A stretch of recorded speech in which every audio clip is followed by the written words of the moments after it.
बोलिए श्री कृष्ण कन्हैया लाल की जय हो। श्री वृंदावन बांके बिहारी लाल की जय। सभी भक्तों को राधे राधे। आज हम शुरू करेंगे भगवद गीता का 10वां अध्याय, जिसका नाम है श्री भगवान का ऐश्वर्य।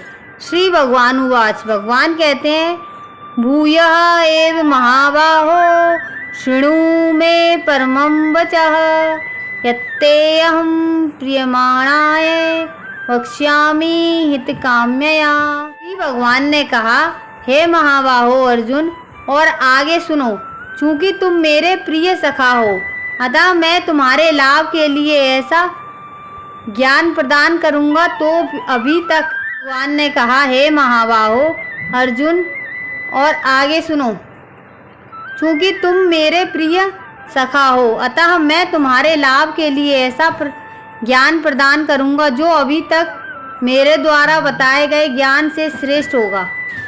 तात्पर्य, पराशर मुनि ने भगवान शब्द की व्याख्या इस प्रकार की है, जो पूर्ण रूप से षडैश्वर्यों, संपूर्ण शक्ति, संपूर्ण यश, संपूर्ण धन, संपूर्ण ज्ञान, संपूर्ण सौंदर्य तथा संपूर्ण त्याग से युक्त है।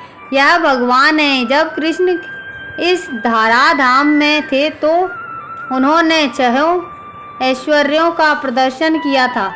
फलतः पराशर जैसे मुनियों ने कृष्ण को भगवान रूप में स्वीकार किया है। अब अर्जुन को कृष्ण अपने ऐश्वर्यों तथा कार्य का और भी गहन ज्ञान प्रदान कर रहे हैं।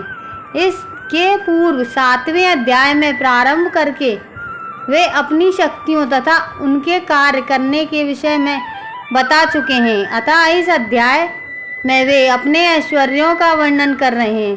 पिछले अध्याय में उन्होंने दृढ़ विश्वास के साथ भक्ति स्थापित करने में अपनी विभिन्न शक्तियों के योगदान की चर्चा स्पष्टतया की है। इस अध्याय में पुनः वे अर्जुन को अपनी सृष्टियों तथा विभिन्न ऐश्वर्यों के विषय में बता रहे हैं। ज्यों-ज्यों भगवान के विषय में कोई सुनता है, त्यों-त्यों वह भक्ति में रमता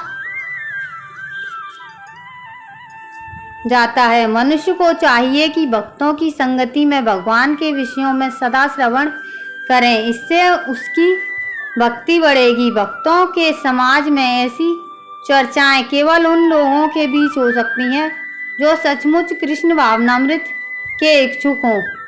ऐसी चर्चाओं में अन्य लोग भाग नहीं ले सकते।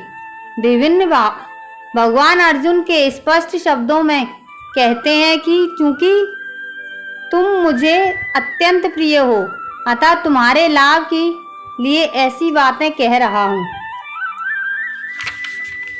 कल पढ़ेंगे दूसरा श्लोक। अगर आज का वीडियो अच्छा लगे तो एक लाइक जरूर करें, कमेंट में राधे राधे लिख के अपनी हाजिरी जरूर लगा। कल फिर मिलेंगे इसी समय इसी चैनल पर। जब तक के लिए सभी को राधे राधे। जय राम जी की।